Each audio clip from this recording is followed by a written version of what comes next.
Entonces, les doy la más cordial bienvenida y si en algún momento sienten que me pongo demasiado profesor, ahí levanten la mano nomás.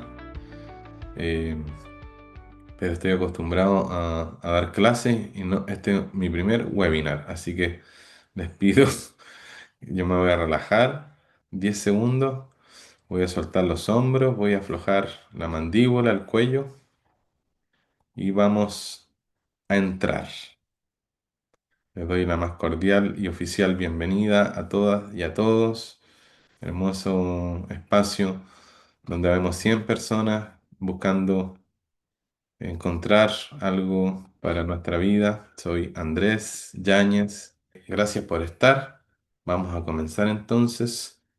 Vamos a entrar a un terreno sensible cuando lo espiritual aparece en la terapia o en los procesos de acompañamiento.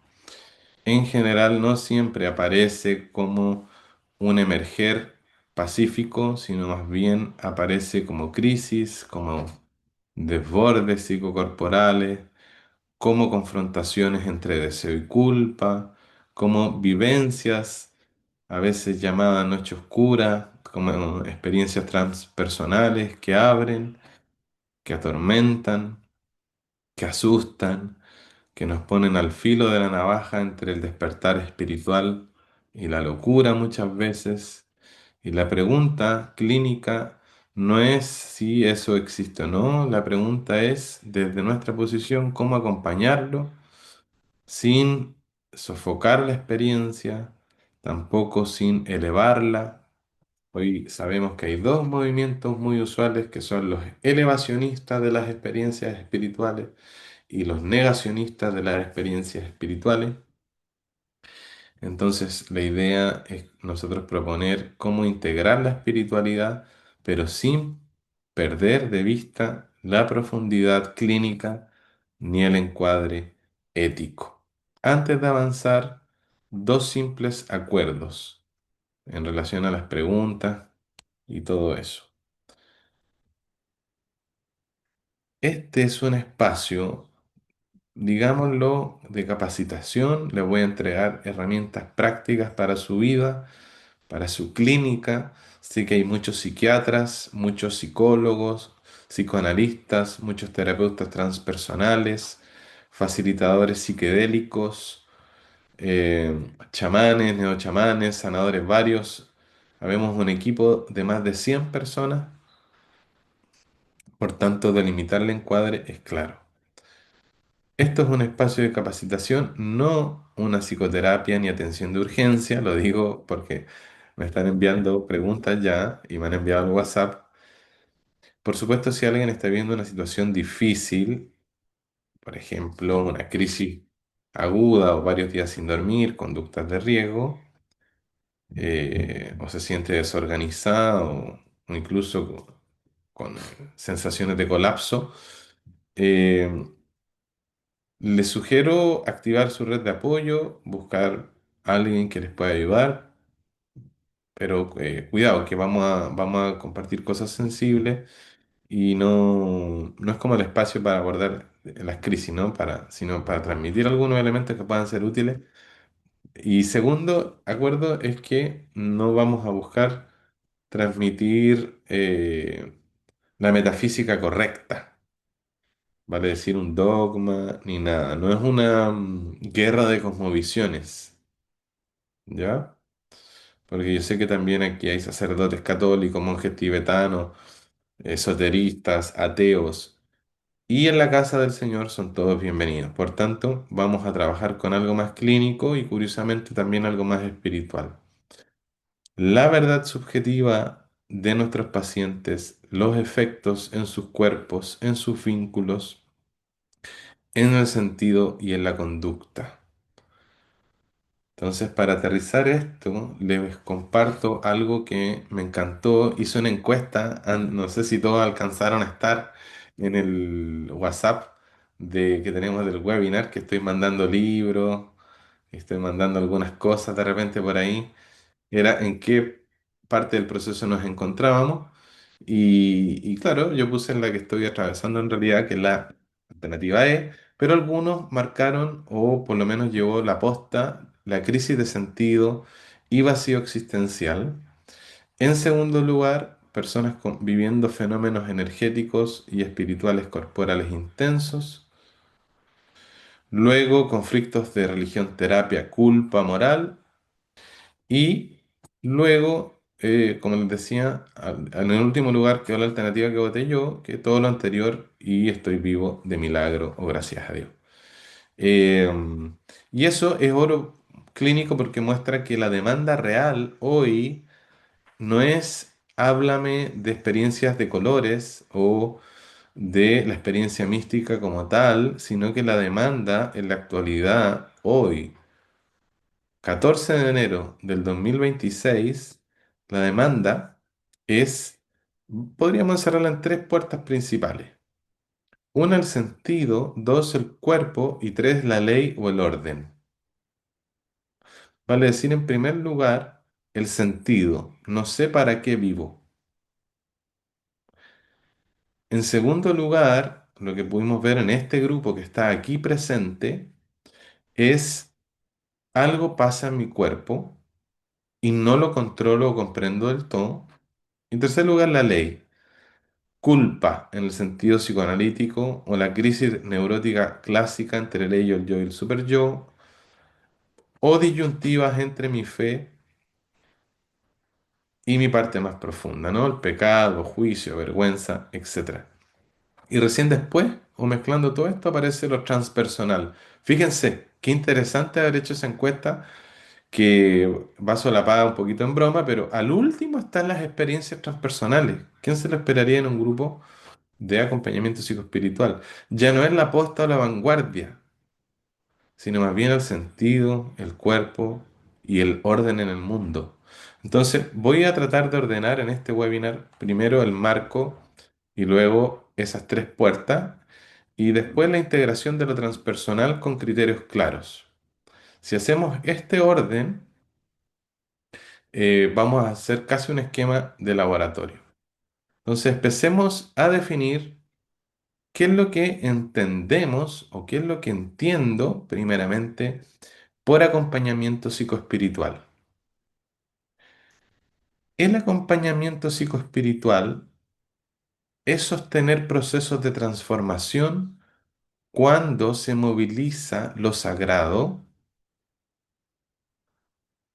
el sentido, la identidad, el vínculo, integrando tres dimensiones al mismo tiempo. Por lo menos como lo cogemos. Bueno, y vamos a ver después por qué esa es la diferencia con el acompañamiento espiritual, ya que vi que hay un par de personas consagradas, sacerdotes, diáconos. Bueno, que dicho sea de paso, también están inscritas en el diplomado que comenzamos en marzo, ¿no? Yo sé que ya muchos de ustedes están, donde vamos a entrar en profundidad en todos estos temas. Contemplamos lo psicodinámico, lo corporal y lo simbólico iniciático.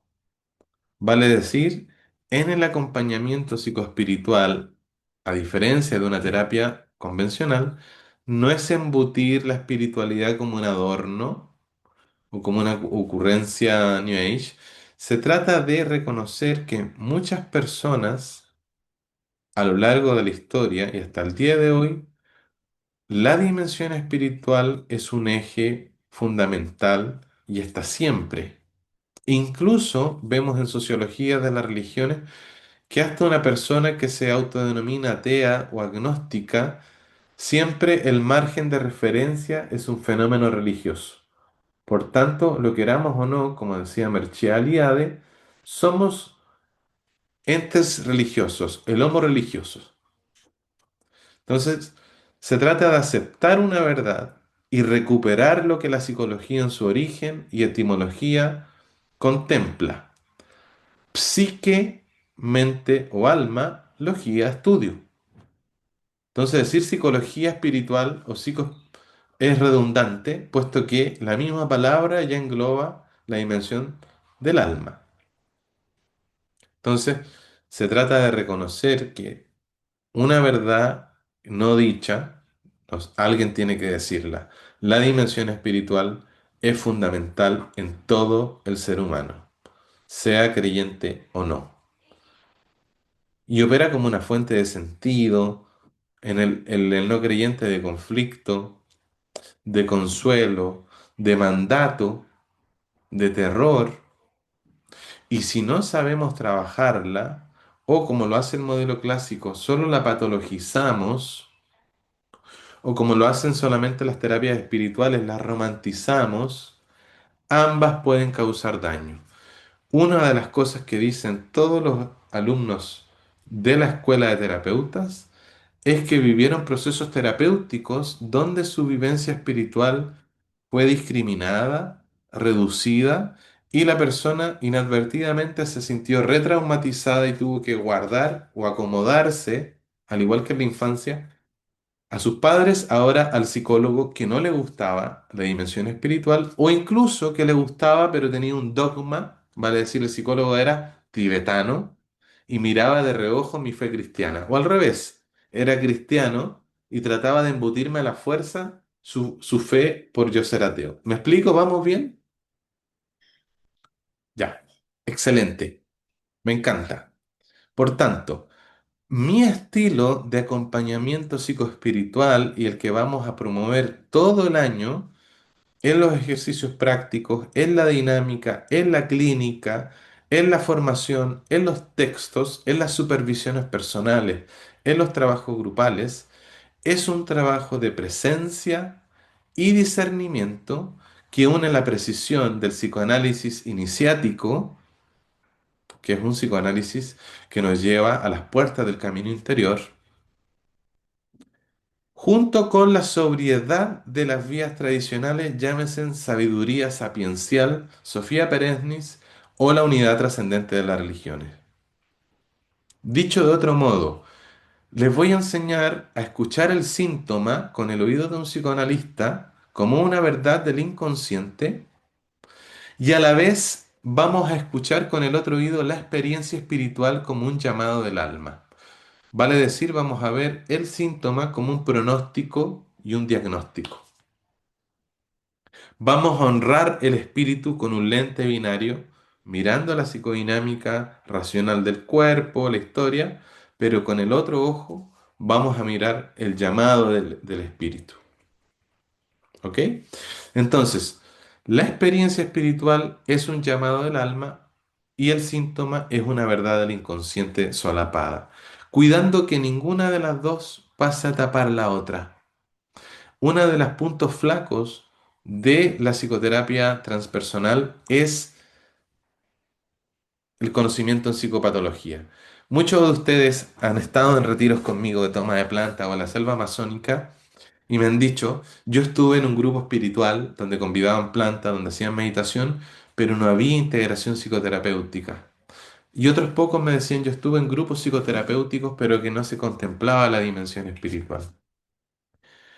La variante o nomenclatura psicoespiritual, a diferencia del acompañamiento espiritual, va a contemplar que nosotros sostenemos el proceso en un encuadre claro, con límites y con el telón de fondo permanente de la ética. Es un trabajo con la palabra, con el cuerpo, con el sueño, con el símbolo y acompañar procesos de integración donde lo sacro, lo trascendente, nos sirve para disociarse de la realidad, sino para encarnarlo. Por eso, un acompañamiento psicoespiritual no persigue ni empuja estados transpersonales o promesas de iluminación, como lo haría un gurú, sino más bien acompaña a atravesar procesos reales para que haya una verdad más genuina, más responsable en la vida concreta. Y prepararnos, por supuesto, de alguna manera a la vida eh, eterna. Cuando algo muy espiritual nos deja más reactivo, más inflado o más desconectado, en general, un acompañante psicoespiritual lo nombra, lo dice por su nombre. No es despertar, es una defensa activada con incienso. Nosotros vamos a hacer una distinción un poquito más adelante entre esos tres oficios, digamos.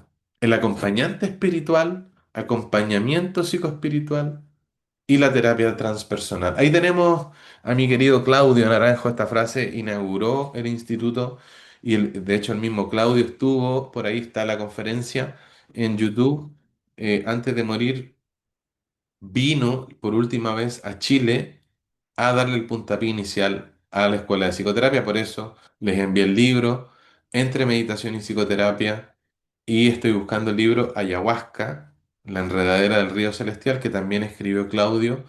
Estoy consiguiéndolo en PDF para enviarlo al grupo, porque yo sé que aquí la mitad también toma planta y un libro también interesante para leer. El maestro Claudio Naranjo, psiquiatra chileno, psiquiatra del mundo, ya nos decía en los años 90 que desconfiaba un poco de las formas de espiritualidad que se plantean como ajenas a la psicoterapia, porque en general hay una tentación en decir, a mí me interesa el espíritu, mas no me interesan esas cosas que le pasaron a uno desde niño. No me interesan las vicisitudes de la vida familiar. Quien dice esto, vamos a verlo ubicado inmediatamente en una posición de bypass espiritual. Que no sé si ya enviamos a Angie el libro de John Wilwood del año 88, psicólogo transpersonal, budista, doctor en psicología, que acuña en los años 80 la idea de bypass espiritual. Bueno, ¿y qué diferencia estos enfoques o de otros enfoques? Hasta buena esa otra frase, ¿ah? Podríamos mostrarla también. Estamos con tiempo. Hildred Rummel dice que el desarrollo psicológico sin la dimensión espiritual lleva a un callejón sin salida de frustración, estrés, ansiedad, depresión y suicidio. Personas que vienen a tomar plantas a Sabeterra y dicen, llevo 10 años en psicoanálisis, pero aún así me falta algo. Ya sé lo que me pasó, ya sé por qué me relaciono así, pero tengo un vacío aún, hay una sed. Algo no me cierra del todo. Por otro lado, el énfasis exclusivo, unívoco en lo espiritual, sin sus concomitantes psicológicas, puede llevar a erupciones disfuncionales o destructivas de lo que Carl Jung llamaba la sombra, esas partes nuestras repudiadas y no inscritas. Esas también está buena, los que están tomando fotos y etiquetando a la escuela van a tener una sorpresa. Mentira, Angie. No te asustes. Bueno, ¿cuál es lo que distingue, digamos, este modelo de acompañamiento psicoespiritual de la escuela de terapeutas con los otros? Porque por ahí le pedí a ChatGPT que me haga una investigación profunda. Por ahí hay uno que otro diplomado en el mundo, pero de acompañamiento espiritual. ¿Por qué nosotros le metemos la palabra psico? Donde se enojan ahí la gente que es puramente espiritual y creen que queremos psicologizar el espíritu. O donde se enojan también los psicoanalistas que creen que queremos espiritualizar el psicoanálisis. Siempre que uno sea un chacarruna, va a ser una bisagra, va a recibir dardos de ambos lados. Hay que acostumbrarse. Cristo ya lo decía, si van a trabajar para mí, acepten los virotes del mundo. Primero en el foco. No nos quedamos solamente en el síntoma aislado ni en la experiencia aislada, como lo haría un psicoanalista secas. El foco es la integración, vale decir, ¿qué hace eso en la vida del sujeto? ¿Cómo reorganiza o desorganiza o cómo afecta su deseo, el cuerpo, sus vínculos, su trabajo o su vida cotidiana? En segundo lugar, la regla de oro, que nos distingue de un acompañante espiritual a secas, budista, católico, metafísico, etc. La regla de oro es yo no trabajo con la verdad última.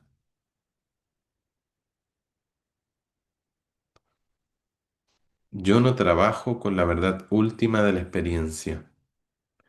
Yo trabajo con la verdad subjetiva del paciente y eventualmente, si tengo la preparación suficiente, la pongo en diálogo con las verdades objetivas de los planos jerárquicos de todas las tradiciones espirituales.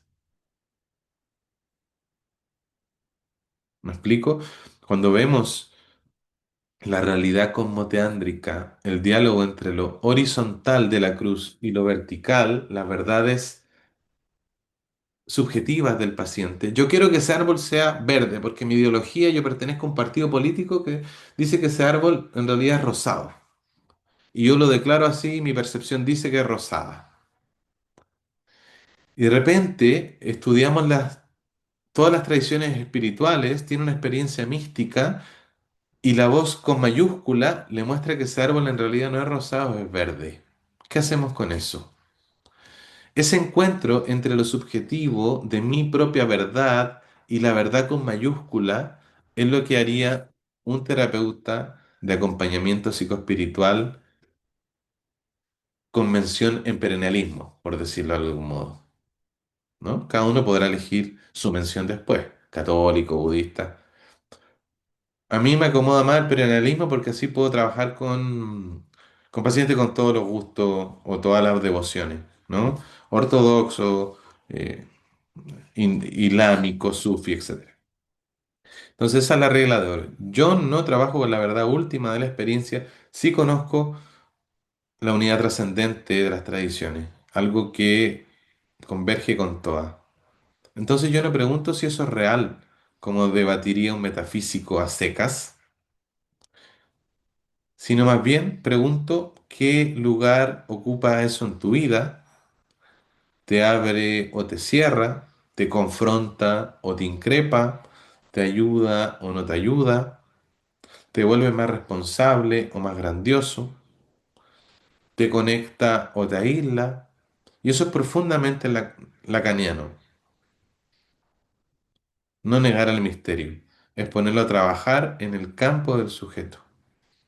En tercer lugar está por ahí el mapa, aquí está. En tercer lugar, si bien recuerdo, aquí usamos al menos tres lentes simultáneos. El lente psicodinámico, aprendemos mecanismos de defensa, conflictos, defensa, duelo, trauma, por qué la repetición se ve en la transferencia, por qué la transferencia es un tipo de amor. También una perspectiva, un lente fenomenológico clínico, ¿no? Y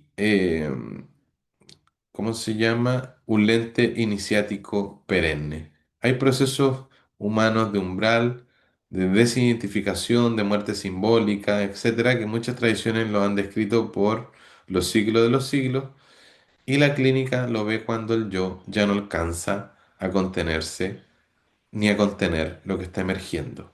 Entonces usamos varios pisos epistemológicos para mirar un fenómeno. El trípode, ¿no? El trípode que estaba por ahí más atrás, me parece la presentación perenne cristianismo, perdón, S. Unimos conocimientos sin fusionarlos y distinguimos sin separarlos. Más adelante les voy a explicar lo que es el psicoanálisis iniciático, la sabiduría perenne y lo aprendido con el chamanismo indoamericano. En cuarto lugar, en el orden de la intervención, primero está estabilizar, vale decir, si alguien viene muy desregulado, no me pongo a interpretar, por supuesto. Lo primero es alojar, regular. Ya lo decía Weiser van der Kolk en el libro El cuerpo lleva la cuenta. Primero estabilizar el cuerpo, primero acoger y luego empezar a simbolizar, partiendo de la premisa que es un paciente no psicótico, ¿verdad? Primero el suelo, después el cielo. Porque si el cuerpo está incendiado, eh, la mente se vuelve metafísica para sobrevivir. Y si tú interpretas cuando lo que falta es regulación, te vas a poner en lugar del poeta del caos. Hay personas que desafortunadamente tienen muy buenas intenciones en el acompañamiento espiritual, que no me cabe duda que son muy buenas personas, sin embargo no saben lo que están haciendo, no saben cuando alguien se les para al frente, los principios organizadores de la experiencia, la teoría de apego, la operatividad relacional del trauma, la transmisión, la función Ribery. Hay una serie de elementos psicopatológicos. Por decirlo así, la perspectiva espiritual actual o transpersonal tiene piernas flacas en psicopatología. Para arriba robustas, ¿no? Saben describir mapas de la conciencia, pero son pobres en la dimensión psicopatológica. Por eso, muchas veces, terapeutas transpersonales les recomiendan a pacientes con premorbilidad psicótica hacer Kundalini Yoga o creen que van a ayudarle con un preparado de flores de Bach a un trastorno de la personalidad, ¿no? Hay patologías prepersonales, personales y transpersonales, que también vamos a ver un poquito más adelante. Y en quinto lugar, es lo que le digo siempre a mis estudiantes, es la ética del rol. Eso es clave. No somos gurús, no somos curas, no somos chamanes, somos terapeutas o acompañantes con encuadre, con límites, con consentimiento, con criterios. Sabemos cuándo derivar y con supervisión personal. Es la única forma que este oficio duremos harto en el tiempo y no nos aburramos con un burnout luego de 2, 3 años de oficio. Entonces, ahora para no quedarnos en el abstracto, vamos a dar un marco integral muy simple, muy útil, porque todo proceso psicoespiritual toca 4 planos de la experiencia y vamos a echar una miradita al mapa de los 4 cuadrantes de Ken Wilber. Wilber es un autor muy ordenador, sobre todo para los que somos muy obsesivos, muy mentales. Wilber en este mapa de 4 cuadrantes que lo vimos en el curso de sueños también, nos ayuda a distinguir la experiencia interior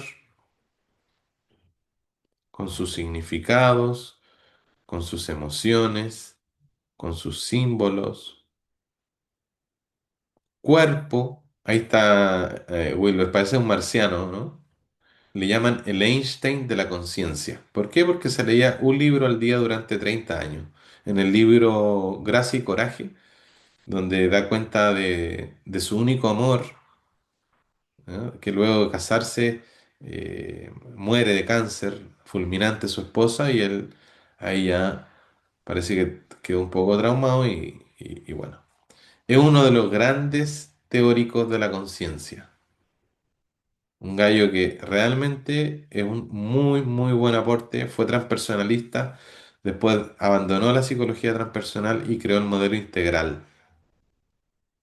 En los 4 cuadrantes de Wilber, siempre él dice que todo proceso psicoespiritual va a tocar siempre estos 4 planos. Cualquier cosa que pase, lo de Maduro con Trump, una toma de ayahuasca, un sueño, usted lo puede meter a estos 4 cuadrantes y le va a ordenar el asunto. Por supuesto, se los voy a mostrar nomás ahora. El primer cuadrante es la experiencia interior, donde están los significados, las emociones, los símbolos. Cuerpo, sueño, apetito, activación, conductas, cultura, lenguaje religioso, historia familiar, moral, sistema, red de apoyo, contexto, trabajo, comunidad. Si uno lo mira solo así unívocamente, por ejemplo, Wilber decía que ocurrían muchas sinécdoques, que por ejemplo un sociólogo solo miraba el cuadrante 3, que un psicólogo solo miraba el cuadrante 1, que un teólogo solamente miraba el cuadrante X, ¿no? Wilber claramente nos da una visión integral para mirar los fenómenos de todos los cuadrantes. Alguien puede tocar un estado expandido de unidad, de vacío luminoso y seguir con una madurez emocional frágil, por ejemplo. Y eso no desacredita la experiencia. Vale decir, alguien puede tomar ayahuasca una vez al mes y seguir siendo, como dirían los mexicanos, un pendejo. Y eso no invalida ni la ayahuasca ni a la persona. Simplemente que no ha trabajado los cuatro cuadrantes. Se los dejo ahí para que lo averigüen un poquito lo de los cuatro cuadrantes, muy interesante. Quería también pasar un tópico en relación al rol de una compañía, de lo que habíamos prometido hablar un poquito de los límites de la ética del trabajo. Y voy a decirlo sin vuelta. En este campo, la ética no es un adorno, porque pareciera que hoy día pululan las funas de abuso y que pasó esto en una ceremonia, o que en una meditación, o que en un grupo espiritual, o que el gurú no sé cuánto.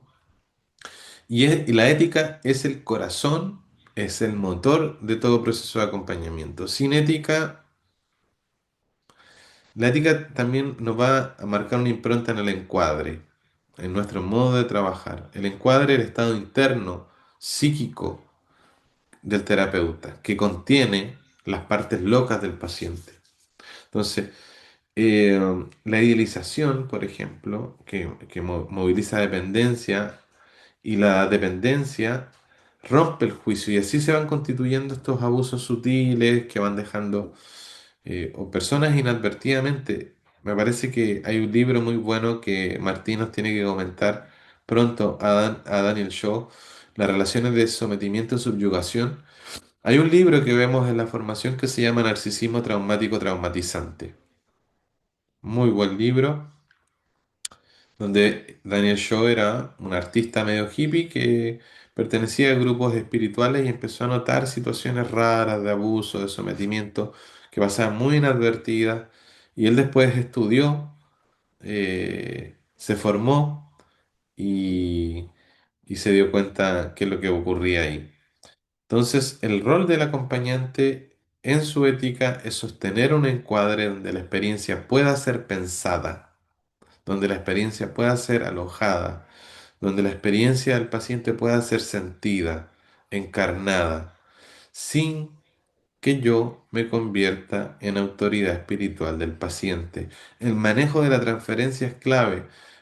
Por ahí, Angie, no sé si tú pudiste poner en el grupo aquí la foto de Francis Vaughan, pero algo recuerdo, dice que desafortunadamente ella es una transpersonalista. Muy pocos maestros espirituales tienen la formación adecuada para hacer uso de la transferencia, vale decir, de lo que generan a nivel inconsciente en sus seguidores. Vale decir que sepan, por haber tenido formación occidental clínica, de que muchas de sus alumnas, seguidoras, se van a enamorar de él, pero no porque él realmente sea bonito, sino porque representa algo en el objeto de amor, en el inconsciente. Ese es un punto. El rol del acompañamiento psicoespiritual tampoco es confirmar o destruir creencias. También hemos visto grandes maestros espirituales contemporáneos que destruyen al alumno cuando viene con una creencia distinta a sus propios marcos de creencia. El rol, vamos a decir, del acompañante psicoespiritual es acompañar el proceso de subjetivación y de integración psíquica del paciente. ¿Por qué digo integración psíquica?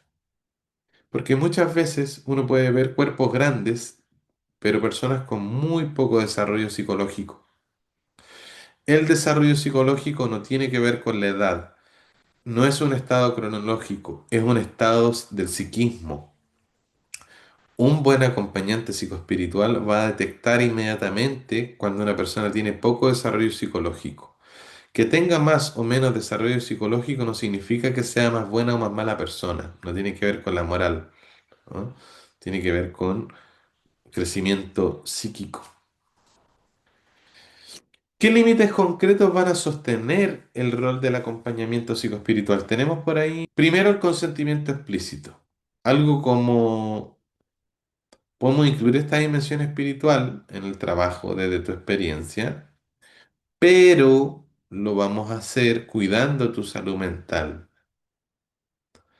tu seguridad y el encuadre, que los psicólogos me imagino que sabrán lo que es el encuadre, es tan importante como tu narrativa espiritual. Yo les digo a mis pacientes, ok, te escucho todas las voladas, que hables con marcianos, teorías conspiranoicas, que te tomes 20 gramos de hongo, que vaya a hablar con los reptilianos, todo lo que queráis. Pero si yo noto que están apareciendo rasgos de desorganización o de riesgo, te lo voy a decir. Mis colegas de Sabia Terra saben cuando alguien que viene y me envía un correo muy chiflado, yo inmediatamente le pongo unas anclas. Le digo, ok, muy lindo todo, pero me parece que te está yendo para otro lado. Entonces, ¿cómo se hace eso de manera más ética? Si aparece un riesgo de desorganización o desestabilización, vamos a tener que sumar apoyo. Vale, sí, yo te puedo acompañar en todo tu despertar espiritual, pero si a veces te ponís malita, tenés que ir donde una doctora a tomar medicamentos, así de simple. Tenés que buscar un apoyo psicológico sostenido, porque yo no soy experto en psicopatología o magíster en trastorno de la personalidad, ¿no? Soy una compañía.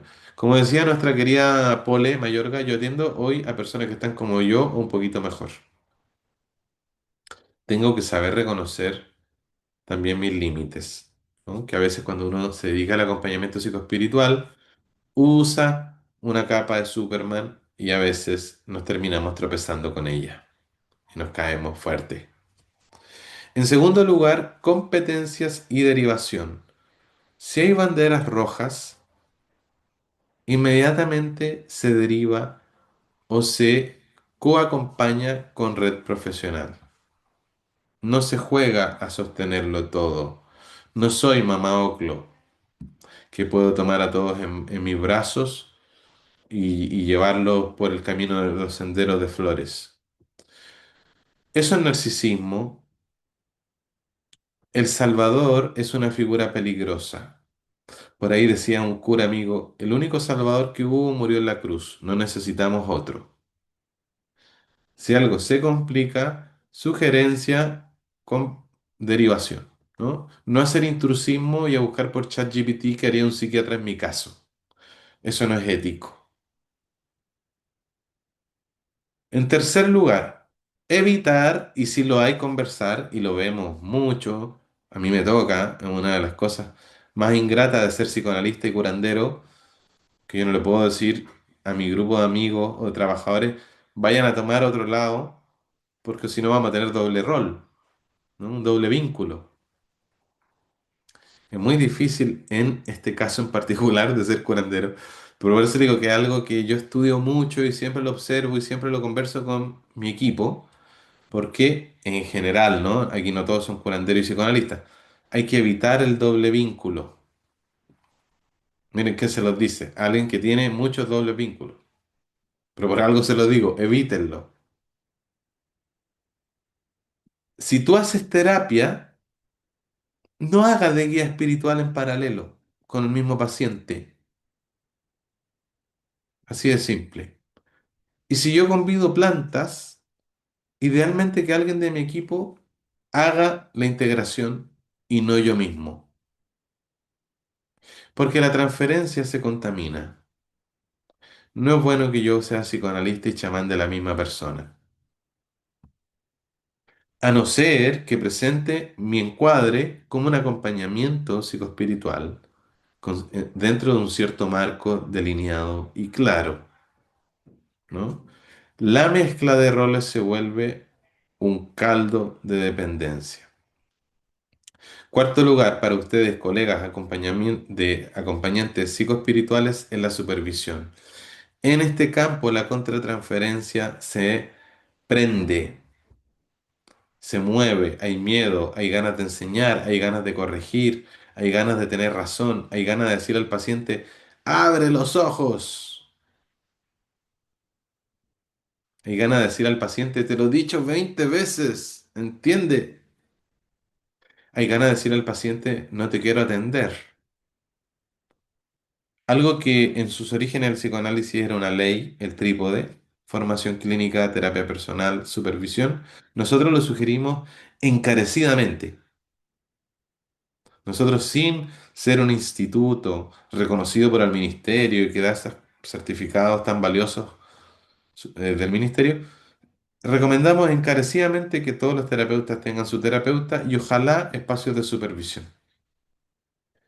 O sea, no puede ser de otra manera. Si no queda la embarra, si no uno termina solucionándose a uno mismo con los pacientes. Y quinto, en quinto punto, es la humildad cultural, no apropiarse de las tradiciones. Uno puede respetar, trabajar con símbolos, pero no robar el traje, ¿no? El respeto es parte de lo iniciático y de lo verdadero, y eso no se profana, no usar cosas de adornos que a mí no me correspondan. Eh, una equipada judía no, no se usa por moda, nada, ¿no? Si tengo un atuendo o algo, es por un regalo y es muy sagrado, ¿no? Humildad cultural, no hacer apropiación cultural. Ahora sí, la pregunta que muchos hicieron, perdón que vaya rápido, pero voy a hacer una pausita. Hasta ahora, ¿vamos bien? ¿Alguien quisiera consultar algo en relación hasta lo que vamos? Vamos a ver si les escriben al chat, ¿no? Porque cuando somos muchos, se prenden 40 micrófonos a la vez y queda la escoba. Eh, bueno, hasta ahora súper bien, Andrés, todo lo que vienes compartiendo. Claro, es desde la perspectiva de nosotros como acompañantes, como terapeutas. Me imagino que la mayoría de aquí se dedican al acompañamiento de las personas. Entonces, claro, por ejemplo, el tema de los límites concretos me parece súper clave. Ahí como repaso, uno, el consentimiento explícito de poder abordar la espiritualidad del paciente en la terapia. Me parece súper importante para que también el paciente no se sienta un poco invasivo, ¿no? En ese sentido, y que también sienta que estamos aperturados a eso, ¿no? En el punto 2 teníamos la competencia y derivación. En el caso de que no, pues sintamos que se nos va un poco de las manos, que quizás necesitamos apoyo de otros profesionales, poder hacerlo, ¿no? El doble rol me parece súper importante. Esto sucede mucho en los círculos de espiritualidad, por ejemplo, de la toma de plantas y otras terapias alternativas. Entonces, tener esto súper claro me parece importante y no solamente nosotros como convidadores quizás o como ejercedores de ese doble rol, sino también como para reconocer cuando está sucediendo la situación en las actividades del paciente también, ¿no? Poder ahí darle puntos o luces o tener alertas también. Entonces, bueno, eso quería un poco comentar, que me parece súper interesante para todos. Es la primera vez que también estoy escuchando este webinar con Andrés, armándolo. Entonces, sí, para mí también es todo muy nuevo. También quería aclarar que al final también vamos a dejar una media hora de preguntas, así que pueden ir escribiendo sus preguntas, anotándolas y ya en los últimos minutos que puedan enviar una o dos para poder responderlas, para que Andrés pueda abarcarlas. Eso, Andrés. Buenísimo, súper, excelente. Ok, buenísimo. Hay una pregunta que es clave, que la hicimos en el reel, no sé si lo recuerdan, como también para reflexionar. ¿Qué pasa con mi creencia religiosa en la terapia? ¿O qué pasa si no tengo? ¿Cómo influye eso? Entonces, Owen Rennick, un psicoanalista relacional, hay un texto por ahí en PDF que se llama La irreductible subjetividad del analista. Incluso el mismo Winnicott decía, la perspectiva subjetiva, Winnicott, uno de los grandes psicoanalistas de todos los tiempos, la perspectiva del terapeuta es válida no solo porque tenga razón o no, sino porque es nueva. Y eso es muy profundo. Winnicott era muy simple, pero muy profundo. El hecho de saber que estoy con un otro distinto a mí, que incluso puede pensar distinto a mí, que puede sentir distinto a mí, que puede querer distinto a mí, pero que sin embargo me escucha, me aloja, me respeta, me cuida, intenta entenderme, eso es efectivamente lo que muchos de nosotros nos tuvimos en la infancia.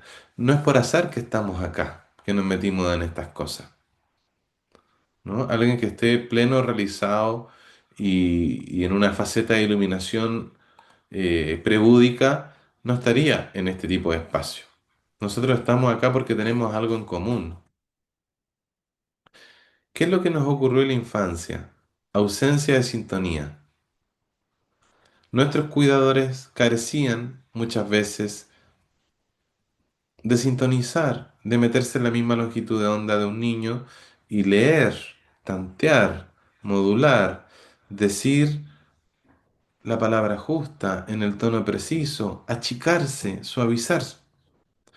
Por tanto, es muy importante a veces no esconderse.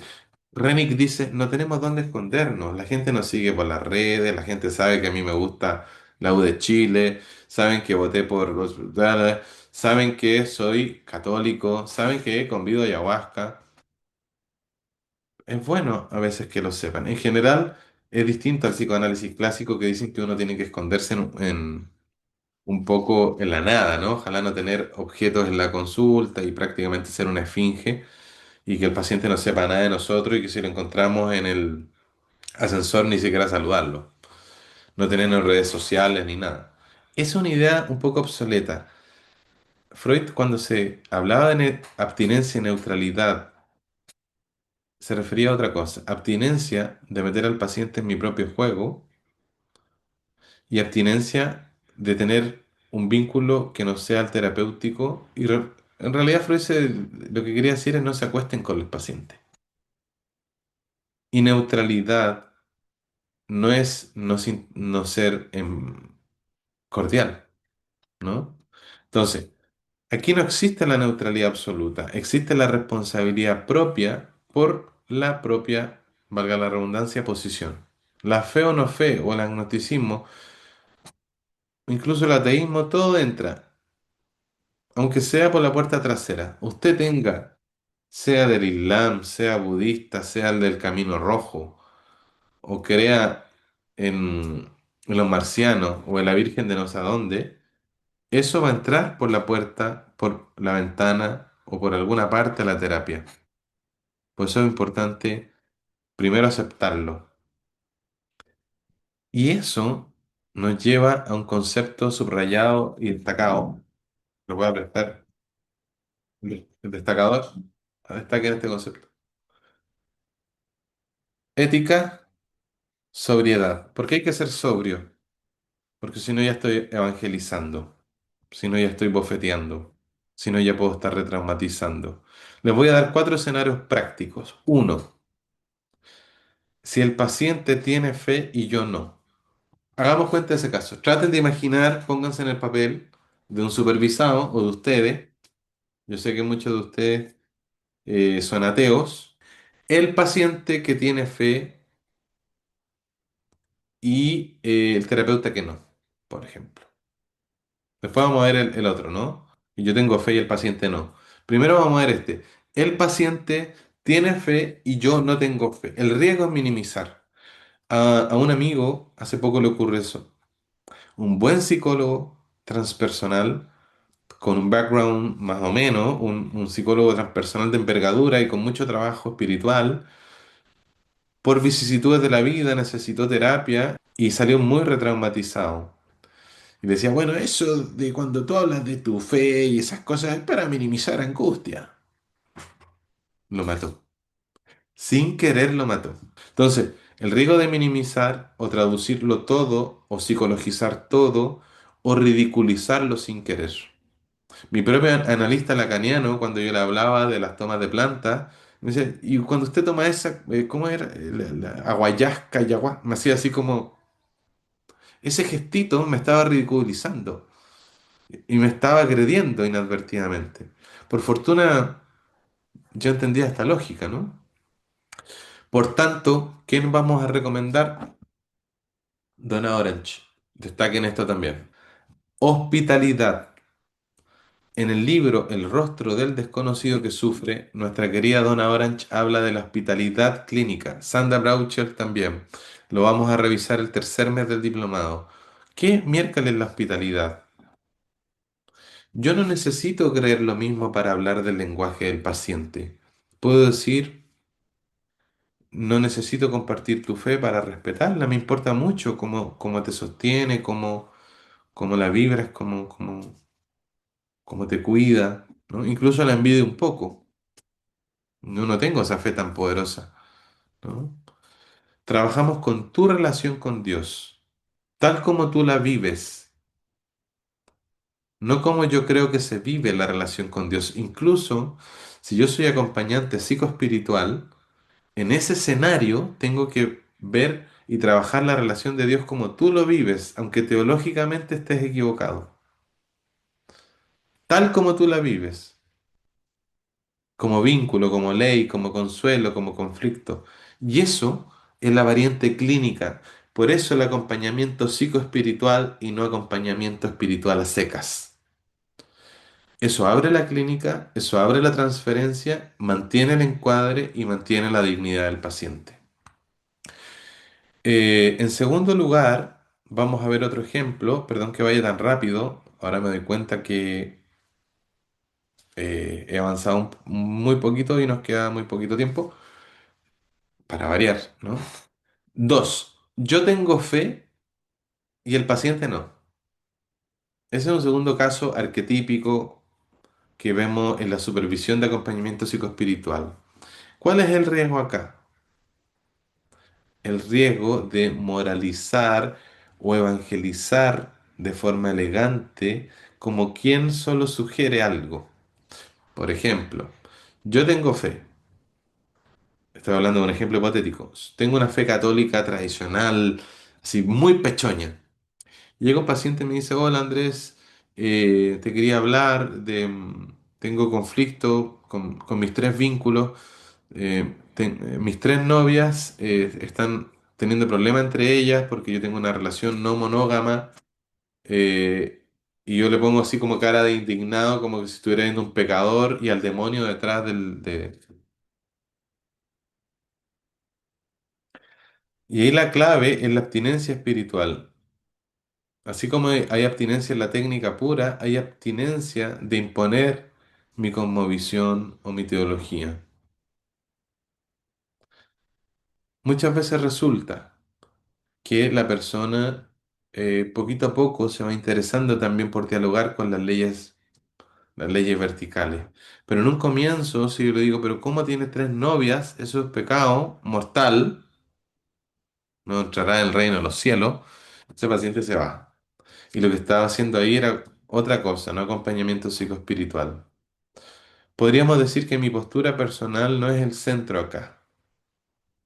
Si quisiera que fuera mi centro, bueno, me dedico a ser gurú espiritual o me meto para ser sacerdote. Otras vocaciones hermosas, pero acompañante psicoespiritual, no. No voy a llevar mis creencias para bofetear a mis pacientes, ¿no? Vamos a escuchar la experiencia, vamos a ver su verdad, vamos a ver el trabajo con el deseo, ¿ok? Después yo llegaré a rezar por el paciente, no sé lo que se me ocurra, ¿no? Tercer lugar, ¿qué pasa si ambos tenemos fe o pertenecemos a una tradición cercana? También hay riesgo, fíjense. ¿Cuál es el riesgo? El riesgo es la colusión. Convertir la terapia en devoción compartida y dejar fuera el conflicto. Y aquí la clave es separar los roles, que a veces es lo más fino, es el trabajo del colibrí. Ustedes saben que la tradición iniciática del vegetalismo, primero, entre otras cosas, ¿no? Viene el jaguar, después viene el colibrí. En niveles avanzados, un curandero que trabaja con el colibrí es más potente que el que trabaja con el jaguar. El trabajo con el colibrí es la fineza del corazón. Y una de las cosas que más cuesta entender a los equipos de un iniciado es la separación de roles. Entonces, que compartamos un lenguaje de una tradición cercana, que yo sea católico ortodoxo, tú apostólico romano, y bueno, en algo nos parecemos y podemos entendernos, no entendemos. Es que compartamos el lenguaje, pero eso no significa que debamos pensar clínicamente con la investidura teológica. Debemos cuidar el encuadre y separar roles. Aquí estamos hablando de tu proceso terapéutico. Yo entiendo a qué te refieres, pero... Y eso se va practicando y eso se estudia, ¿no? En cuarto lugar, cuando la fe es distinta o cuando hay conflicto. Por ejemplo, hemos visto en casos de supervisión el riesgo cuando empiezan con debates teológicos o la lucha por la verdad. Ahí la clave es una sinergia o un pluralismo serio, ¿no? Porque no estamos aquí para decidir qué tradición tiene la razón. Estamos aquí para que tu vida gane congruencia, para que tu vida sea más coherente entre tu yo ideal y tu ideal del yo, ¿no? Y para que lo que te está pasando no te rompa por dentro, no te imposibilite el deseo. Ujú. Entonces la pregunta típica es, ¿tú crees en Dios? Si la respuesta, o si la respondes como si fuera un oráculo, te metiste en un problema. Pero, a ver, en general, ¿qué es lo que recomiendan los colegas? Es que la respuesta de un buen nivel sería devolver, esto sería la teoría, ¿no? Porque yo me iría a vivir a teoría porque en teoría está todo bien. Pero en general, cuando un paciente te pregunta, bueno, ¿y tú que soy mi terapeuta? ¿Crees en Dios? ¿Qué le responden? A ver, abramos el chat. Adelante. A ver, ¿qué le ha respondido usted cuando alguien le pregunta si usted cree en Dios? Veo el chat cerrado. Abrí mi micrófono, ¿está bien? Sí, micrófono, sí, sí. Vale. Bueno, normalmente regreso a la pregunta más básica, o sea, al razonamiento más básico, lo que decías, ¿no? Estamos aquí porque compartimos algo, ¿no? Entonces, creo en algo mayor a nosotros, ¿no? Creo en algo en el cual a lo mejor, eh, igual soy ateo, ¿no? No lo visualizo, pero sí creo que hay algo más, creo que hay algo, algo más que nosotros y bueno, a partir de ahí es donde viene todo mi trabajo espiritual. Mm, No lo sé, por ahí.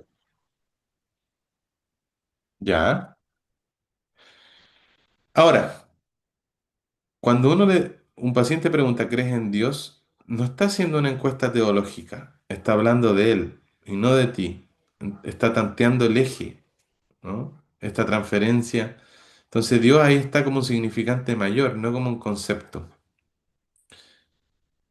Por ejemplo, ¿qué tú entiendes por Dios? Quizás nos podría meter en un tete más teológico que terapéutico, ¿no? Pero es una pregunta muy interesante. En general, fíjense, la respuesta que uno usualmente utiliza, a ver, ahí tienen otra, ahí puso, se borró. Espérense, todos, ahí está. ¿Por qué quieres saberlo? Dice, ya. Sí, tú, ya, está buena. Ah, ok, sí, sí, efectivamente no existe la respuesta, no hay situación sin contexto. La pregunta realizada para guiar el nivel de conversación, ok. Ya, me parece súper. Ahora, la respuesta de un buen nivel sería, puedo responderte, pero quizás primero estaría bueno entender qué significa para ti mi respuesta, en el sentido de quizás podría estar buscando permiso, validación, o temes ser juzgado. Muchos pacientes que saben que tú tienes una creencia, a veces tienen mucho temor a hablar de temas morales, y una de las cosas que a uno lo lleva a la clínica es la vergüenza. Y la vergüenza siempre está ligada a temas de intimidad, a temas de trauma o a temas sexuales. Entonces, son temas súper interesantes. Yo no tengo la respuesta definitiva, ¿no? Como le digo, hay contexto y contexto. Pero una respuesta estándar, por ejemplo, es esa, ¿no? Primero entender qué significa para ti. Te voy a decir, ¿no? En mi caso, mucha gente lo sabe, mi creencia en algo superior. Pero yo le digo, bueno, y si esto fuera así, ¿tienes temor a ser juzgado o estáis buscando alguna autorización? Porque con eso uno transforma una curiosidad en material clínico. y uno mantiene la agencia del paciente. Y uno luego decide si responder o no. ¿No? Mi postura personal es esta, no creo en Dios, o creo en el gran espíritu, o creo en el universo, no sé. Pero aquí lo importante no es mi creencia, el punto es cómo vive en ti tu fe o tu ausencia de fe y qué necesitas para integrarlo, ¿no? Sí, son temas muy, muy, muy interesantes. Sí, ya. Está muy buena. Es complejo. ¿Será lo mismo hablar con Dios con un cura que con un facilitador de metafísica? Claro que es que no existe el cura ni el facilitador de metafísica, ¿no? Hay tantos curas, ¿no? Hay curas maravillosos, que es un lujazo hablar con ellos. Si ustedes le piden a lo que como le llamen, a lo más grande, eh, a veces el Señor le da la posibilidad de conocer y compartir con sacerdotes y es una maravilla. Tercer tópico, ¿crees que lo alcancemos a ver las crisis psicoespirituales y los procesos de búsqueda de sentido para las crisis de sentido vacío existencial? Yo creo que un breakcito y seguimos Sí, con con las crisis, ya, Entonces, minuto buenísimo, 26 volvemos. perfecto. Nos vemos en un ratito.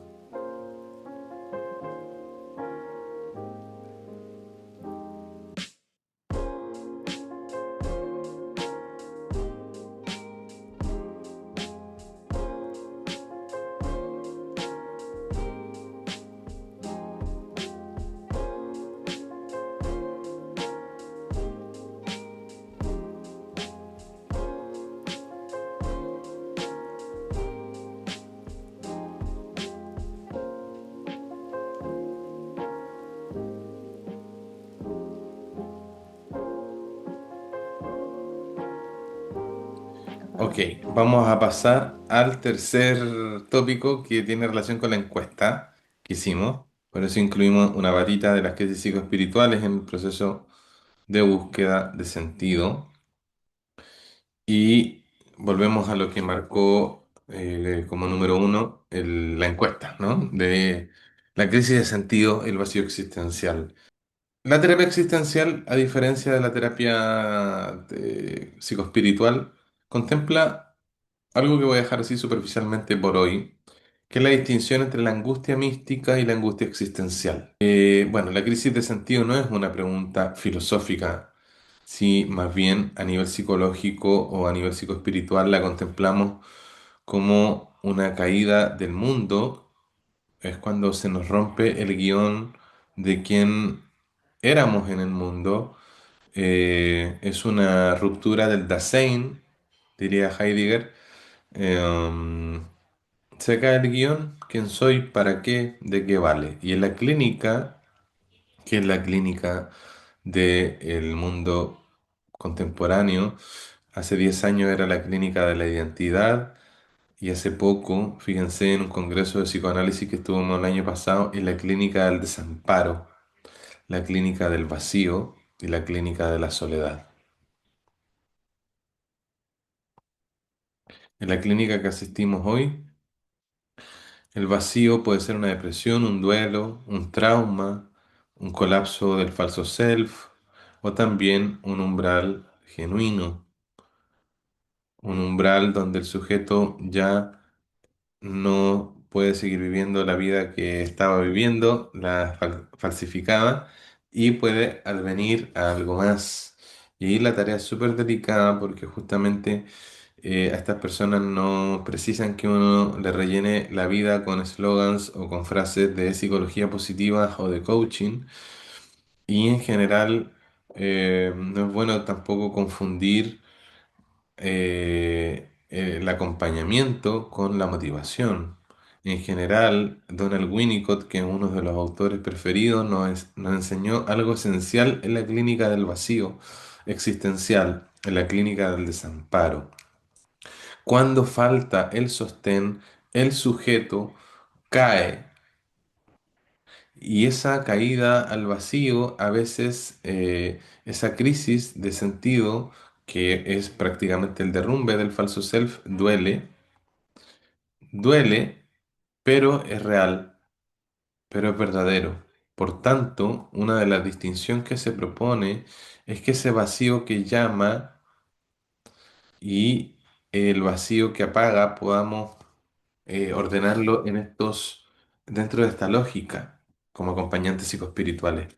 Eh, Me parece que el vacío que apaga o el vacío o la angustia existencial en general nos deja sin sentido, sin vínculo, sin agencia, con anedonia y riesgo. Lo digo no porque también ayer se conmemoró, comillas, el día contra la depresión. Por tanto, eso se trabaja como lo que es. El sufrimiento clínico serio precisa todo el rigor necesario y el vacío que llama o el vacío místico duele, pero también trae una lucidez extraña que poco a poco trae una demanda de una verdad más profunda, ¿no? Que los que podríamos llamar una crisis de transformación o de conversión. Trae una incomodidad que empuja a otra manera de vivir y eso puede ser un umbral.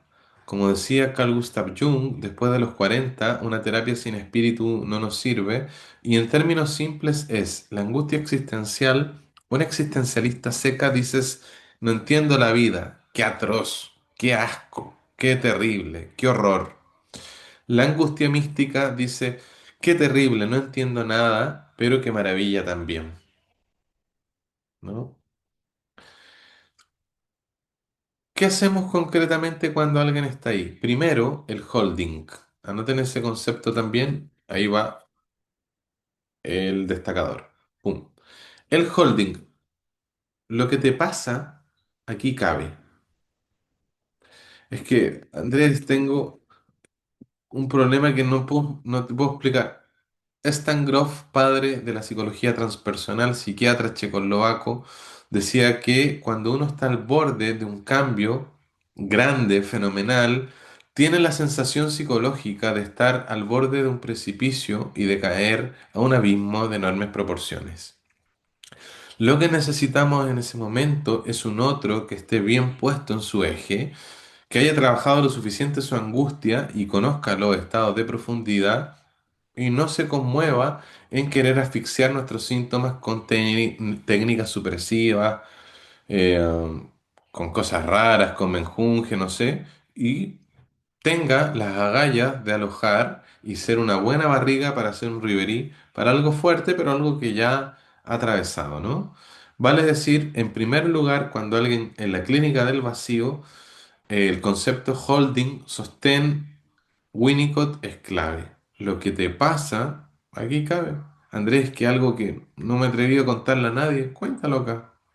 Es que algo que nadie lo va a entender, bueno, no entendámoslo juntos. No te voy a apurar. En crisis de sentido, apurar es violencia. Por eso Winnicott decía que toda psicoterapia clínica de adultos en el fondo es psicoterapia clínica de niños y de los niños decía no hay que apurar al niño que juegue. Si alguien está en el hoyo, estemos ahí con él un rato.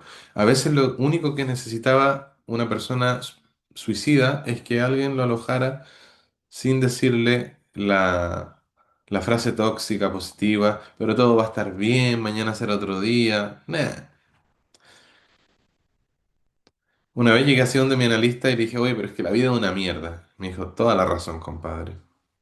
Uf, me sacó rápidamente. Me sacó rápidamente, fíjense. En segundo lugar, una pregunta que corta la niebla es, ¿qué verdad te está negando vivir por mantener tu identidad interior? ¿Qué es eso que no quieres? Eso que no, el paso que no quieres dar. Esa pregunta bien sostenida y en el momento justo, en el timing justo, abre el deseo, ¿no? En tercer lugar, hay micros actos de encarnación. El sentido muchas veces no encuentra una razón intelectual ni la encontramos junto pensándola.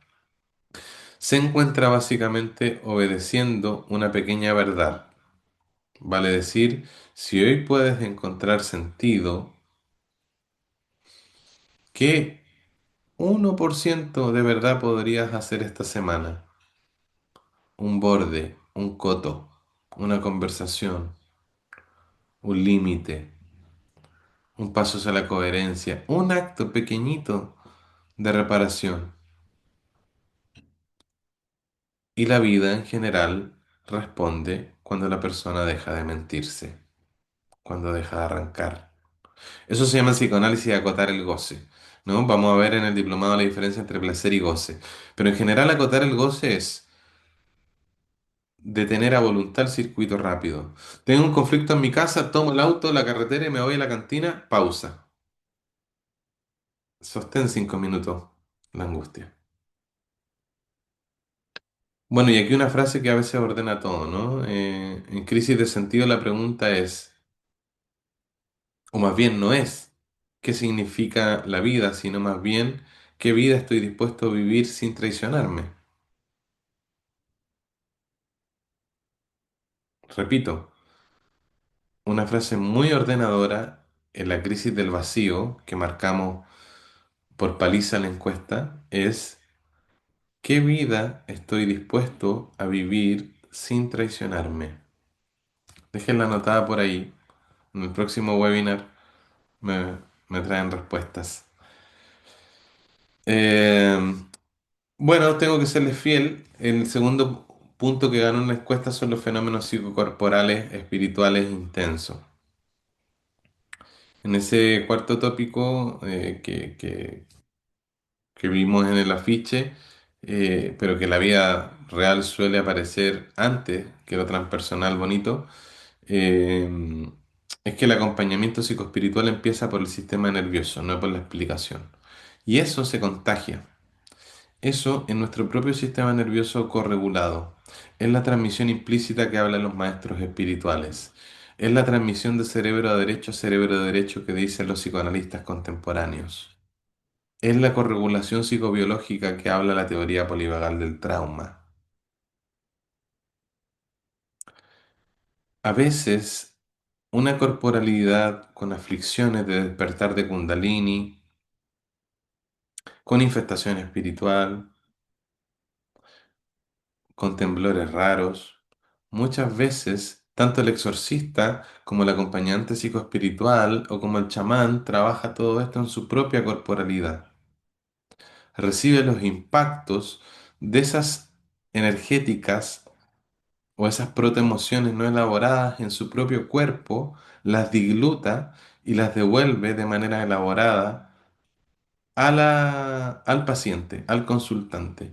Por eso, Wilber, en pocas palabras, recomienda que un buen acompañante psicoespiritual debe hacer mucho deporte, alimentarse bien, nutrirse bien, estar fuerte, porque va a poner el cuerpo. Los analistas relacionales dicen embodiment, la mente dentro del cuerpo.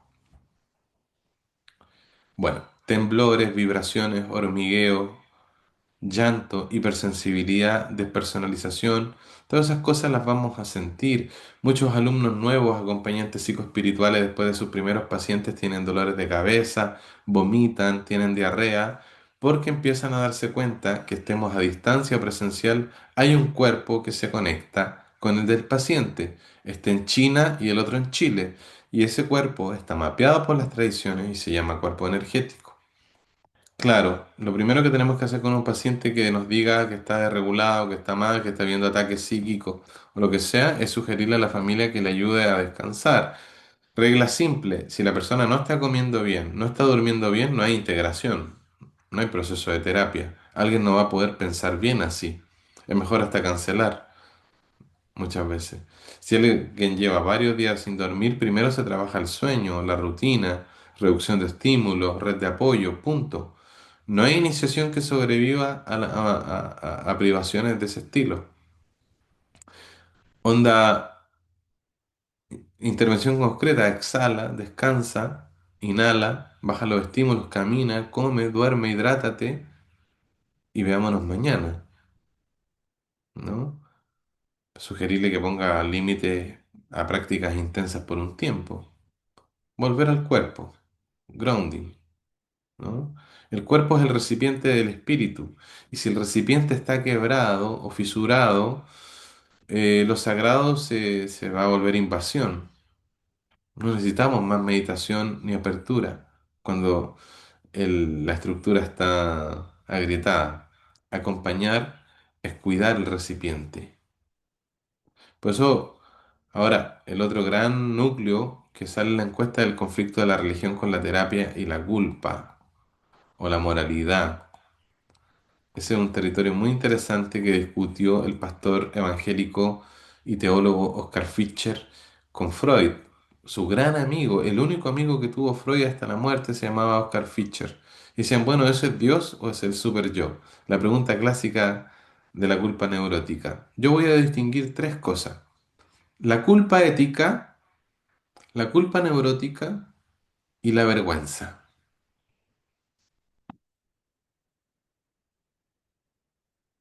La culpa ética te acerca a reparar, vale decir, me equivoqué, hago algo al respecto, reparo, ¿no? Esa es la culpa ética. La culpa neurótica te castiga, te paraliza, te vuelve indigno, te achica. Y la vergüenza es otra más profunda. ¿Por qué? Porque no dice hice algo malo, como lo diría la culpa neurótica. Dice soy malo. Entonces, en contextos religiosos, muchas veces la imagen de Dios queda colonizada por el super yo. Yo he perdido grandes amigos que se vuelven fanáticos religiosos y muchas veces la imagen de Dios queda colonizada por el super yo. Entonces la persona ya no tiene fe, tiene un juez interior que lo organiza con iconografía sagrada. Pero en realidad es un super yo, es el deseo del padre ideal que se convierte en un juez interno, pero disfrazado de iconografía católica. Y el trabajo clínico no es destruir la fe, sino superar y separar lo que es fe y super yo. O sea, liberar lo espiritual del castigo. Pero eso lo vamos a ver muy en detalle, sobre todo con el tema de la castidad. Hace poco hice un post, me escribió mucha gente agradeciéndolo, ¿no? Culpa y vergüenza. Es un temazo también en acompañamiento psicoespiritual que salió aquí en los primeros lugares de la encuesta. La pregunta es esta. Cuando sientes culpa, ¿eso te acerca a reparar y amar mejor o te empuja a castigarte y a esconderte? Si es lo segundo, estamos en el super yo. Y aquí una frase dura pero que libera. El super yo no te vuelve bueno, te vuelve obediente, chiquitito, en algunos casos miserable.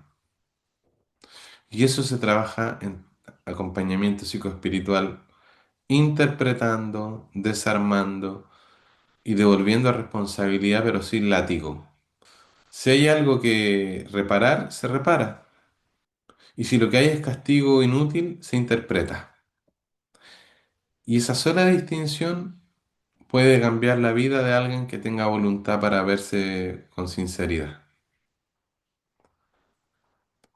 Bueno, pasemos al tópico de experiencias transpersonales, ¿no? Los alcances, los riesgos, ¿no? Aquí hay que ser súper fino, que este es el último punto que votamos en la encuesta, porque es un terreno súper, es como un vórtice atractor para la grandiosidad, pero también para el pánico.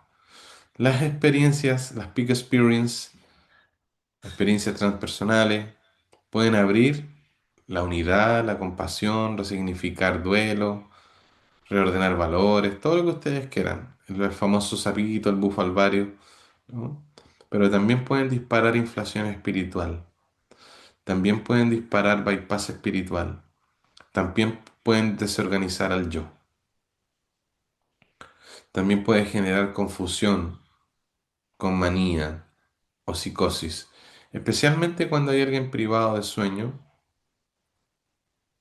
o en aislamiento o en consumo. Entonces, ¿cómo discernir con inteligencia? Hay un libro muy bueno y muy breve, uno de los más cortos del autor, que se llama Discernimiento Psicoespiritual.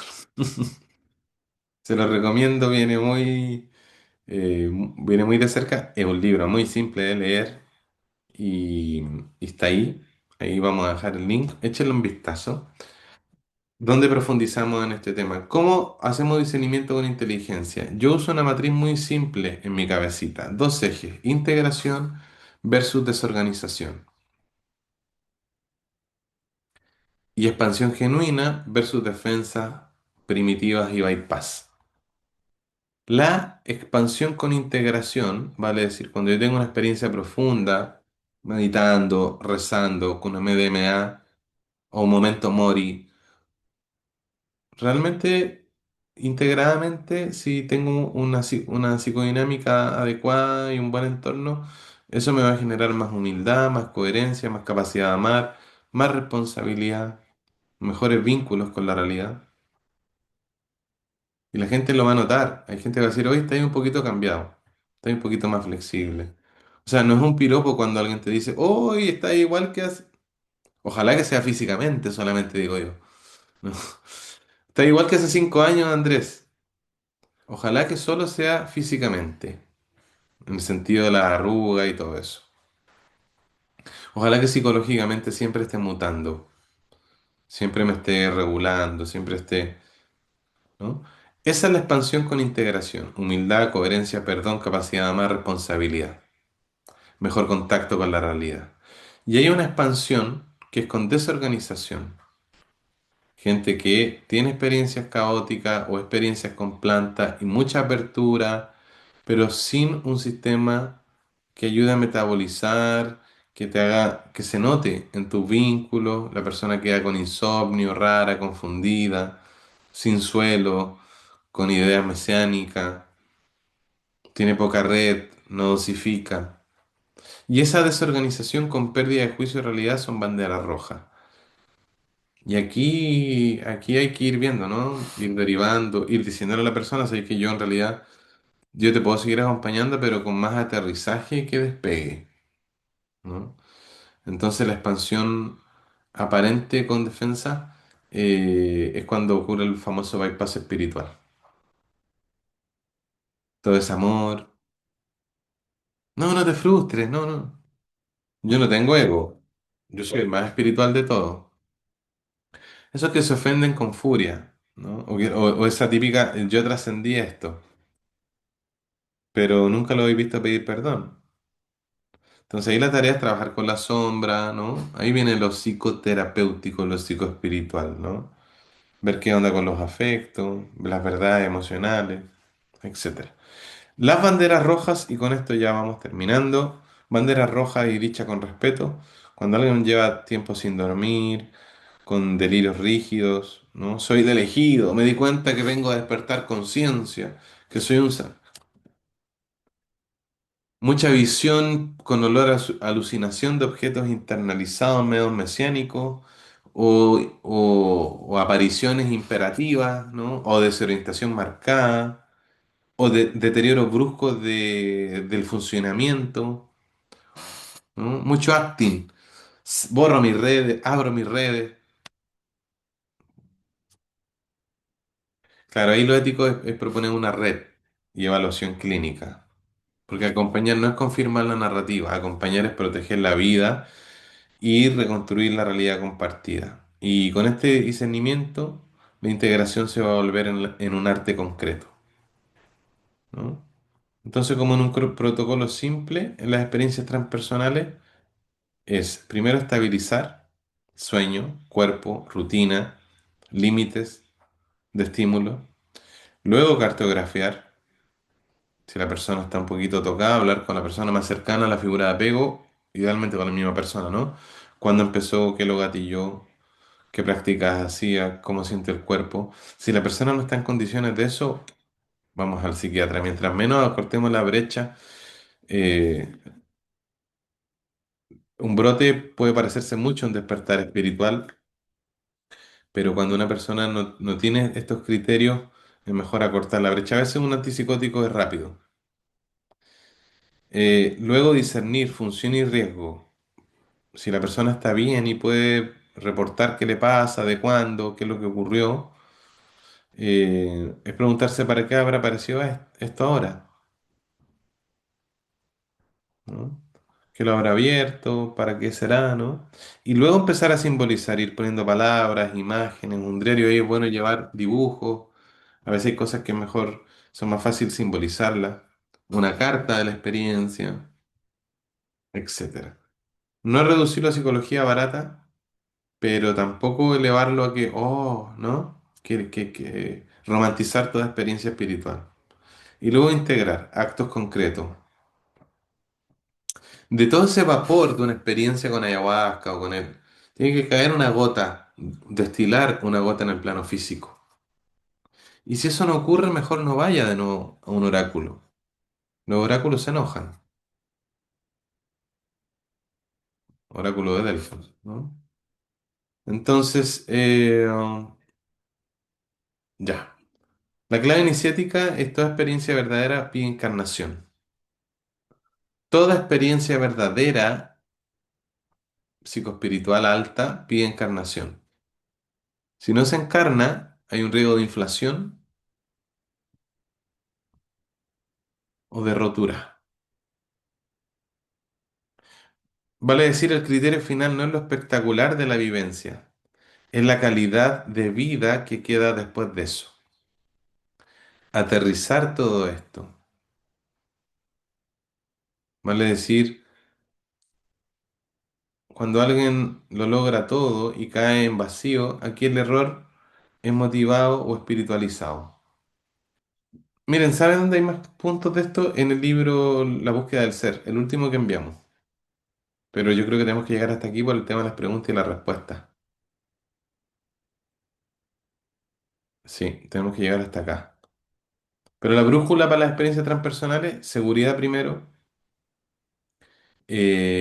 acompañamiento, um, cuidar lo básico, digamos, red de apoyo, fenomenología antes de interpretar, eh, expansión no es lo mismo que integración. Ahí está la diferencia entre crecimiento espiritual y desarrollo espiritual. Lo vamos a ver en el curso. Quinto, la ética del acompañante psicoespiritual es un rol, no es un gurú ni un policía. Eh, y una vez que la persona esté más estable, ir simbolizando lo luminoso, ¿no? Lo luminoso, sí, de Rudolf Otto, para que eso se vuelva habitable, ¿no? La encarnación es clave. La vida cotidiana es el examen. Hablar bonito es fácil, pero cómo vive y listo. Eso habla. Ya, así que todo esto para que vamos a las preguntas, querida Angie. Si es que hay.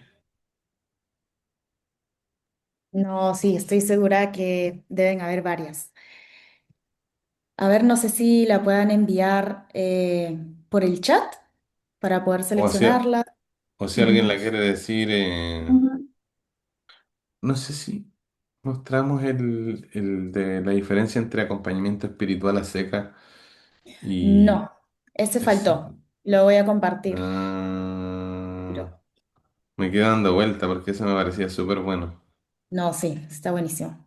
A ver, Responde ¿la la... ves? Ah, eso, muy bueno. Esa es muy buena. El acompañamiento psicoespiritual, estar con una persona cuando su sufrimiento humano y su búsqueda espiritual se entrelazan. Escuchar el dolor, el sentido, la experiencia interior, pero sin confundir planos. Y ayudar a discernir qué es herida psíquica, qué es crisis vital y qué es experiencia espiritual. Y yo le agregaría y cómo convergen esas cosas. Vale decir, un acompañante psicoespiritual tiene conocimiento de las tradiciones y tiene conocimiento en criterios psicoanalíticos. Ahora, la terapia de acompañamiento psicoespiritual, la que vamos a ver en el diplomado, es lo mismo que el acompañamiento, pero con encuadre, po, con un método, con responsabilidad clínica. Y el acompañamiento espiritual a secas en la relación con lo sagrado y el sentido, pero no siempre aloja lo traumático o la desorganización psíquica. Y ahí cuando no se integra lo psicológico se corre el riesgo de espiritualizar la herida o de romantizar al Cristo crucificado. Bueno, eso en resumen, ¿no? Ya, ahí tenemos una preguntita. Hola Andrés, ¿cómo estás? Ya. Hola, hola. Quería consultar un poco sobre el ámbito quizá más vegetalista que, que se entregue igual como una enseñanza, al menos o el sello igual de esta escuela, ¿no? Hablar un poquito de orientar en el fondo como el tabaco, por qué está ahí, para qué, sus niveles de, sus procesos también quizás que requiere cada planta y cómo hacerlo en una espiritualidad quizás que enfrentamos todos quizás hoy en día en una New Age, que de repente son plantas que tomamos en formatos que no son selváticos, que son de ciudad, que son modernos, como tu opinión respecto a eso y cómo tomarlo a través de la terapia, ¿no? Claro, puede ser buena pregunta. Ahora, quizás situada en digamos, en otro webinar, otro conversatorio, porque justamente la orientación hoy día, o sea, claramente es algo que yo conozco bastante y estoy escribiendo de eso, pero el acompañamiento espiritual, el vegetalismo no son una técnica ni una promesa de iluminación, ¿no? Son lenguajes vivos que tienen que ser traducidos clínicamente para que no se vuelvan confusión. Eh, y claro, las plantas en algunos casos pueden aportar, pero nunca reemplazan el trabajo psíquico. Lo pueden intensificar, lo pueden acelerar, pero también desorganizar, según el momento de la persona. Por eso el vegetalismo sin acompañamiento psicoespiritual serio puede abrir puertas que la persona o el yo de la persona no pueda sostener. Y ahí está el rol del acompañante, ¿no? Que es ayudar a metabolizar y a ver cuándo es momento de parar, ¿no? Y no interpretar místicamente al ligera cualquier cosa. Porque desde la tradición el vegetalismo auténtico no es puro consumo de experiencia, es un camino de disciplina, de dieta, de transmisión, de límite. En las tradiciones amazónicas serias, por lo menos en las que yo me formé, nadie toma por tomar. Hay preparación, hay resguardo, hay silencio. Y eso es profundamente compatible con el psicoanálisis bien entendido, ¿no? Procesos, tiempos, encuadres. Entonces, sí, el vegetalismo bien acompañado puede ser medicina y mal acompañado puede convertirse en una espiritualización del síntoma. La diferencia no está en la planta, sino en el marco humano y ético que la sostiene. Ahí hay una pregunta larga. Gracias. A ver, una pregunta en el chat. No sé si de Manu, la denominación todavía vigente de paciente para persona acompañada no tendría que reformularse ya que implica pasividad y su inconsciente puede asimilar la conducción, evasión, responsabilidades propias, un enfoque psicomágico en la persona Ah, claro, buena pregunta y está bien formulada y la inquietud es legítima porque conviene afinarla un poco para no caer en una trampa sutil. Porque la palabra paciente no define pasividad, como dice Jodorowsky, que dicho sea de paso, eso me decía él, ¿no? Yo conocí a Jodorowsky hace 20 años, pero Jodo es un tremendo artista. Pero en los espacios clínicos, fíjate que la palabra paciente no define pasividad, define una posición subjetiva en un espacio particular, porque viene de patient, que es el que padece. En realidad debería ser el padeciente. Y efectivamente, en el espacio analítico, él está atravesando algo que no puede denominarlo del todo, por tanto lo padece. Pero eso no quiere decir que sea inerte, sino que es alguien afectado. Y en psicoanálisis clásico eso es clave, porque hay un punto donde el sujeto no hace, sino se deja decir, se deja afectar por lo inconsciente.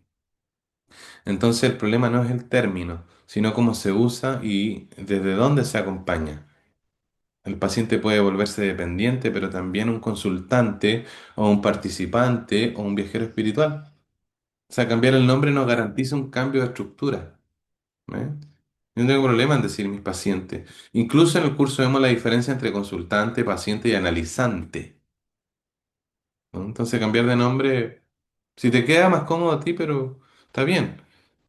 Incluso a veces ocurre lo contrario, cuando se elimina la palabra paciente para tranquilizar el narcisismo, eh, no pasa nada y la dependencia es real.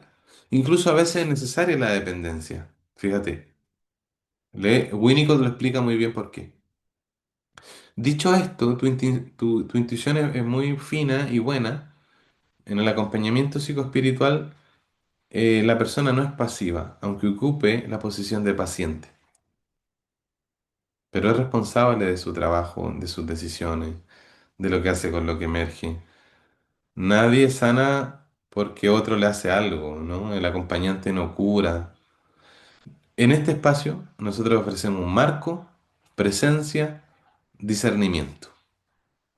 Y en ese sentido, a mí en realidad paciente no me molesta. Está bien, ¿no?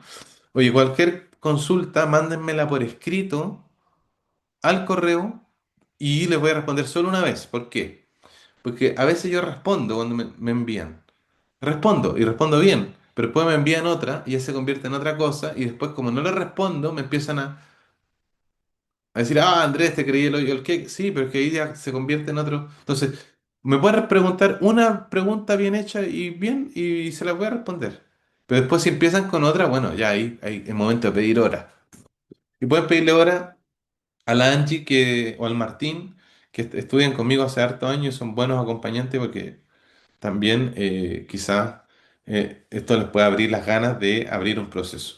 Siempre que ustedes quieran atender hartos pacientes, ustedes tomen acompañamiento, busquen su terapia y la única forma de que circule. Nadie puede dar lo que no recibe. Si ustedes reciben su propia terapia, le van a llevar los pacientes. Con eso me despido. Muchas bendiciones a todos. Gracias Andrés, por su sí, presencia. ¿Sí? Andrés. Quería agregar algo antes de cerrar. Bueno, que puedas contarnos un poquito brevemente acerca del diplomado que ahora estamos iniciando en marzo, que es donde empezaremos a abordar a profundidad todos estos temas Uf. y mucho más de los que no llegamos a tocar. Por ejemplo, el trabajo clínico con sueños, símbolos, el trauma en clave psicoespiritual, por ejemplo. Ahí para dejar los invitados también a que puedan revisar la información. A ver si nos puedes compartir un poquito acerca del Mira, diplomado. hablé todo el webinar del diplomado. Métanse, no se van a arrepentir, es muy bueno.